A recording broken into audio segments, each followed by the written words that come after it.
Hey, Russ. Good, how are you? Short game week. Following coach will have players available up here: Cedric Tillman, Jacob Ward, and Amari Thomas. Reminder, coach will be in person at Hall Calls tonight, along with defensive coordinator Tim Banks, starting at 8 p.m. That will also be streamed on Vol Network, and then coach will also be available Wednesday via the SEC teleconference, which is on the schedule at 11:50 p.m. Later today, you will be receiving emails regarding your parking. And for those who don't have their credentials, please come see me, and we'll get that to you. Matt? Jeez, I didn't know this was game day preparation for the media too. Jeez, get everything taken care of. Feels different in here today than it ever has, and you know, some might think it's game week, but we're all graced by a Hall of Famer. Jimmy, congratulations. Awesome. Congratulations to everything you've done in this area, covering UT for a long time, but the area as well. So congratulations for everything that you've done.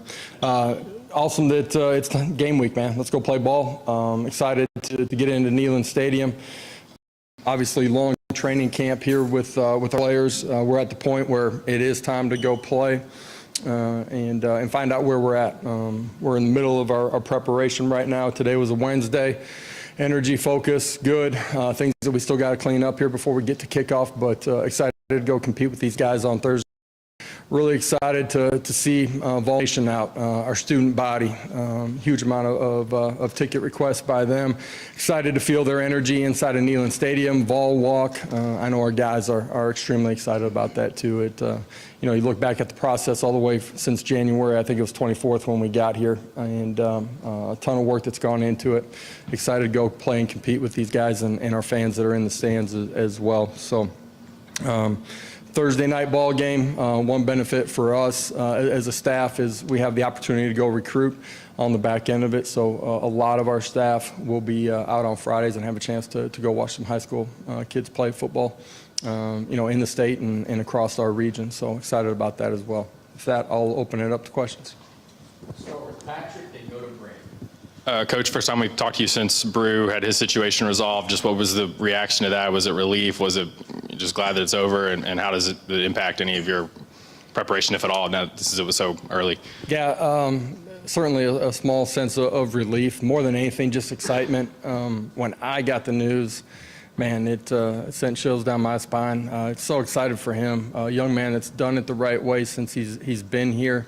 Has gone through a long, windy journey to get to this point, and now he has an opportunity to move forward with his future and go compete with his teammates, his brothers, and you know, having a chance to tell him and then hear him tell his dad was one of the great moments in my career. You could just tell the sense of excitement and some relief from them that they're able to just move on and go compete. So really special for him and his family. Coach, you mentioned tightening up a few things. How do you know when you're ready? I guess you're never ready in week one, but do you have a punch list, or is it one of those deals where you get to a point where you go, you know what, we've done all we can do. Let's just go put it down and kick it and see what happens. Yeah, I think as a coach, you're always, man, we got to go play. At the same time, you'd always want more time to continue the preparation. You got to checklist offense, defense, special teams, special situations, circumstances that you know, you try to put your kids in. We've run the gamut on that. We've gotten into our you know, normal down and situational preparation for this football game. There's still a lot of things here in the next 72 hours that we get a chance to clean up. But at the end of the day, like, you get to this point through the course of training camp, it's time to go play ball. Jimmy.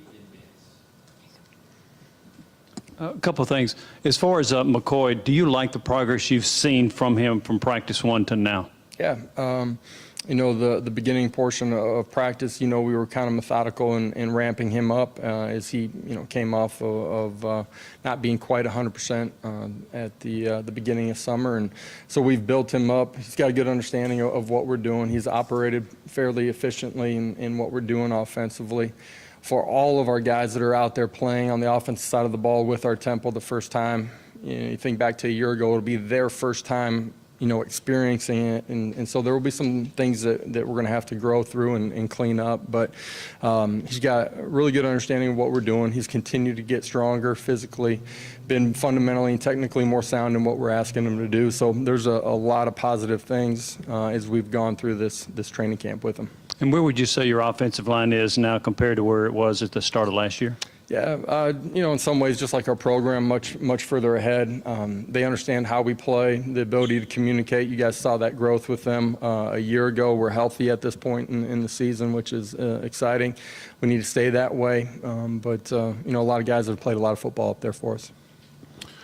Coach, how are you dividing during the season, during game weeks? How are you dividing those quarterback reps, being that Hendon is a guy, in terms of getting Joe some work with first team? How will you split that up? Yeah, in what we do, Hendon's going to get, almost a majority or all of the one work. Joe at times will get a majority of the two reps. We have a plan for all of our twos, offensive line, skill guys, tight ends, to get a good amount of reps. And that's when we're going against practice squads. It's also when we're going against some good on good looks. And tell us what you see in Ball State. Yeah, I think week one, just in general, you're never sure exactly what you're going to get. Some of that can be personnel based. They have guys that graduate, new guys that come in.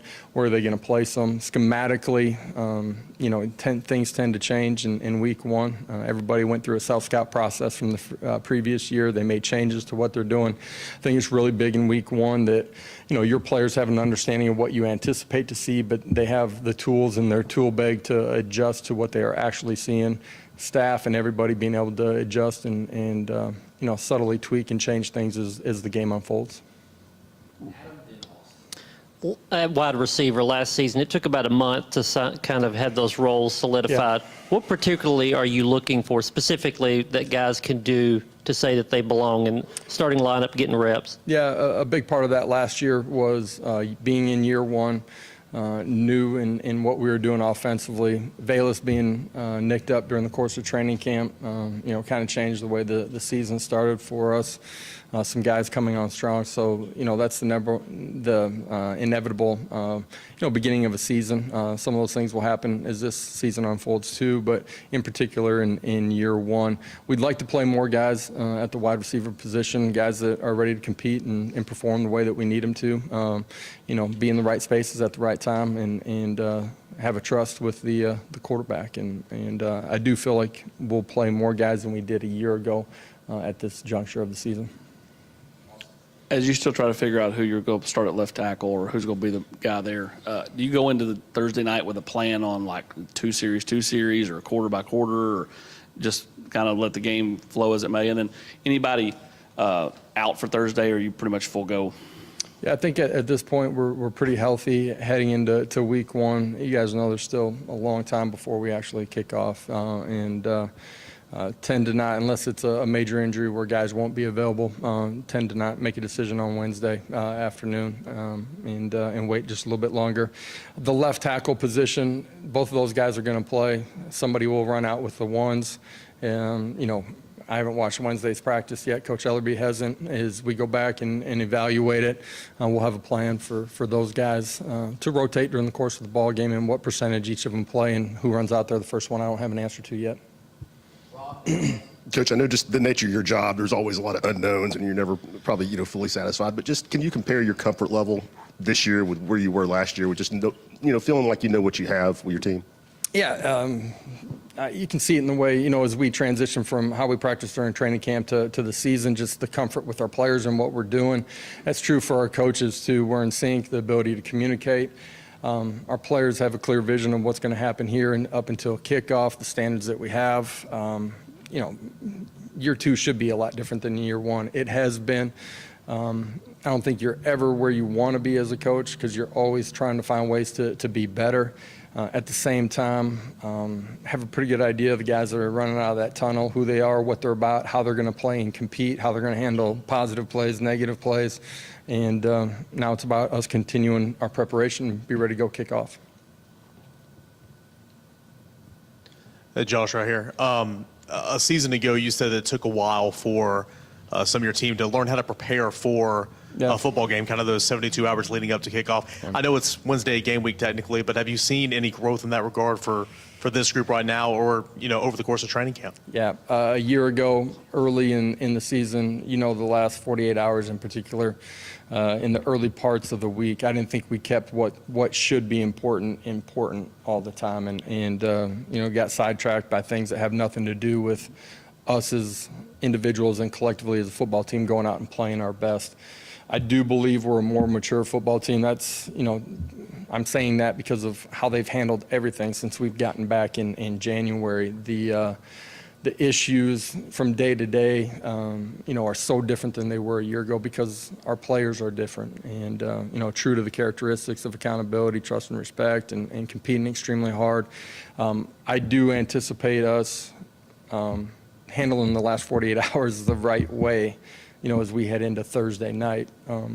Inevitably, you always have new players inside of your program. Year two for me, I've been able to be clearer in my message to them about my expectations on the front end of it. They have older guys that they can see and are role models for them as well. And I believe that we'll handle it in a lot better way. Hey, Coach, back here. With week one coming up, I'm sure it's a gamut of emotions for a head coach, getting ready for that first game. I wanted to ask you, what do you think your emotions will be like when you go down to the ball walk for the first time and go through the Power T this season? Yeah, a year ago I had no idea. I talked about, the experience of it, and to be honest, I had heard so much about it. I thought it would be really hard for it to live up to that ball walk in particular. It superseded my expectations. I'm excited to get off the bus with these guys and go down ball walk, enter gate 21, and then get ready to go compete. It'll be a great atmosphere, electric. Since our students have come back, you can feel the energy and the buzz around here in particular too. And our guys, like you think all the way back to January, man, that's a long process. And I'm excited to run out with these guys and go play. The different position battles throughout the roster, you as a staff, will you all evaluate the game as equal to what they did over the course of 3, 4, 5 weeks of fall camp, or is it simply weighted more because it's the game? Sorry. Are you saying like when we get into week 2? Yes, just examining those position battles moving forward. Will the game equal what they did throughout fall camp, or more because it is a game? Well, certainly the game's going to matter, right? It's the realest thing and the most important thing that we do is perform in those moments. I think as you go through a season, you got to understand that players are going to grow and change and evolve, and they're going to get better. In particular, the young players inside of your program, you got to have a really good feel for who he is, how does he prepare, and his ability to handle the moments in the biggest moments. And we're going to need a lot of guys. A year ago, we were the thinnest football team in America. We need to be deeper than we were a year ago. To do that, some of your young guys, you got to let them grow and evolve throughout the course of the season. There's a at each position, to play certain guys. The game's going to unfold differently too, and so just because you have a certain plan going in as a coach doesn't mean that it's clear and cut, and that's how it always unfolds. So being able to evolve and understand the ebbs and flows of the football game and put guys in the right moment is critical for me, but it's critical for our coordinators and our position coaches as well. Josh, as far as the secondary, how would you assess where you are at cornerback and at the star position? Yeah, I like, the maturity and the competition that we've had at the star position. T-Mac and Wesley feel really confident in both of those guys. T-Mac's been as consistent as anybody we've had since we hit the grass day one of training camp. What he did a year ago on special teams in particular, I think has really allowed him to grow and gain a bunch of confidence. And then his work ethic since the offseason started. The quarterback position, believe believe we'll see multiple guys that will play there.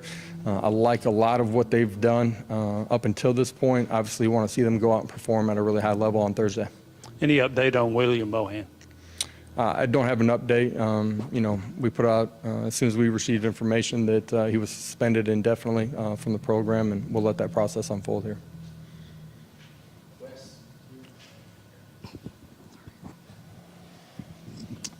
Josh, in your time as a coach and maybe even going back to your time as a player, when you look at a situation like the secondary last year in that final game of the year against Purdue, the way that goes, obviously not how they wanted to play, is that something that you hope kind of motivates them, or is that something that you want them to kind of forget about and just move on from? I think it should spur and motivate you to get kicked off in the offseason the right way, right? And it certainly did. The guys that we have, inside the building, they've prepared in a really good way since we started our offseason. Each quarter of our offseason, from strength and conditioning to spring ball to what we've done in the summer.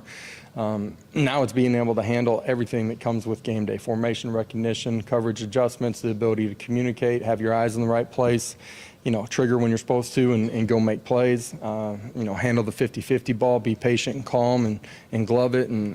So all of those situations got to unfold. And I believe in the guys that we have back there. I believe they'll play really well for us. Josh, all your assistant coaches who have stood at the podium have talked about the need to play more guys. Where's the line in forcing depth and growing depth? And then secondly, on Tamarian McDonald, how big of an example is that for you to use with your younger players on your roster about the growth and development through special teams to get to the field? Yeah, the fundamentals that you have to play special teams show up in everything that you're doing on offense and defense. The ability to move your feet, have your eyes in the right place, play with fundamentals and technique, hands and feet, be able to block people, be able to destruct a block. All of those things correlate over. We talk about that and show that in our special teams meeting all of the time. Coach Eckler does a great job with that, and our players have bought into that.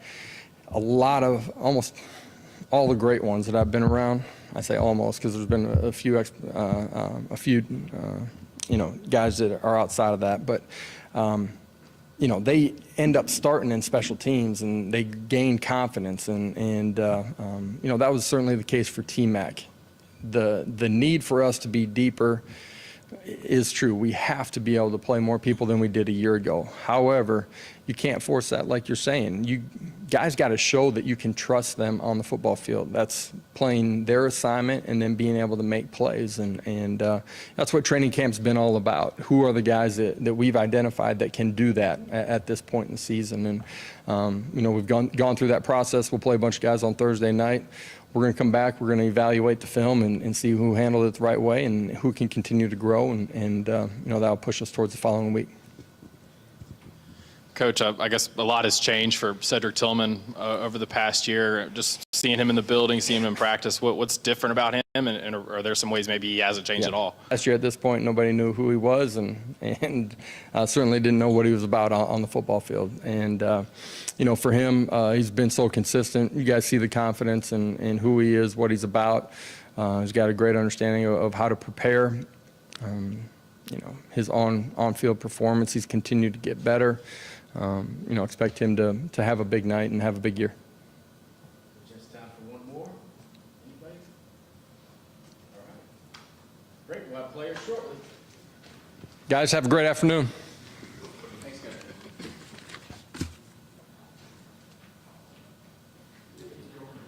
Yeah, I know.